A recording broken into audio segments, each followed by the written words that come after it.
Lévis en cette journée internationale de coopération. Aujourd'hui, nous allons nous remémorer les plus grandes œuvres de coopération, qu'elles soient locales ou internationales. Commençons cette belle soirée avec les feux du Koweït, où de nombreux pays ont coopéré ensemble. Le 21 janvier 1991, après que l'armée irakienne mette en feu plus de 700 puits de pétrole, une des plus grandes opérations de coopération eut lieu. Le Koweït, ne pouvant éteindre ses feux seul, demanda de l'aide au niveau international. Plus de 10 pays sont venus en aide au Koweït en leur offrant plus de 10 000 pompiers venus de 40 nations différentes, des instruments, de l'argent, des soins à la population et plus encore. D'ailleurs, les gens sur place qui offraient leur aide ne parlaient pas la même langue, ce qui demanda un effort de coopération de plus. Continuons ensuite avec la guignolée. La guignolée est une œuvre de charité qui est un exemple de coopération. Elle a été créée par la Saint-Vincent de Paul. De nombreuses personnes bénévoles amassent de l'argent et des denrées non périssables qui sont par la suite redonnées aux gens dans le besoin. Les habitants du Québec travaillent donc ensemble pour aider les plus démunis de notre province. Partout au Québec et au Nouveau-Brunswick, durant le début du mois de décembre.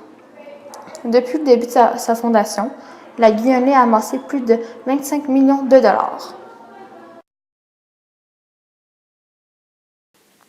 Poursuivons avec l'ONU, l'Organisation des Nations Unies. L'ONU est une organisation qui regroupe 193 États, qui élaborent ensemble dans le but d'avoir un monde meilleur, en paix et d'avoir de bonnes relations entre les pays du monde. Ces États maintiennent la paix et la sécurité internationale, développent des relations amicales entre les nations, promouvoient le progrès social, instaurent de meilleures conditions de vie et accroît le respect de l'homme. Cette organisation offre aussi une assistance et une protection à plus de 34 millions de réfugiés. L'ONU est un ensemble efficace grâce à la coopération et le travail d'équipe entre les pays et les travailleurs qui rendent cette organisation possible. Vous de ces tragiques journées au lac Mégantic où un wagon de pétrole dévasta une partie de ce bel endroit. Heureusement, il a eu suffisamment d'aide pour qu'il puisse en sortir.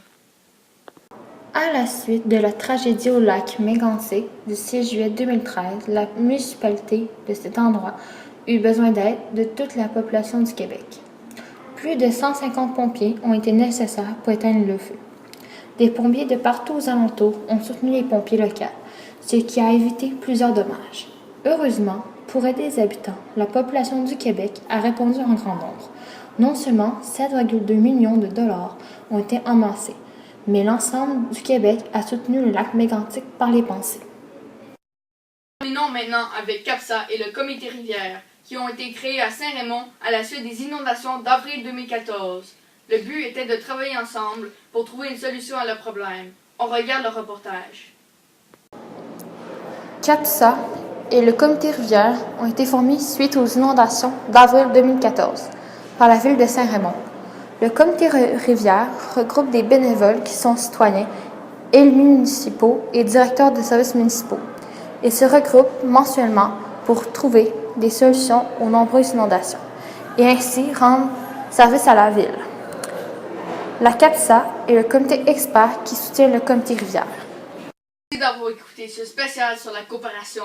Et n'oubliez pas, la coopération est la clé pour le monde meilleur. Des idées, je suis passe-partout.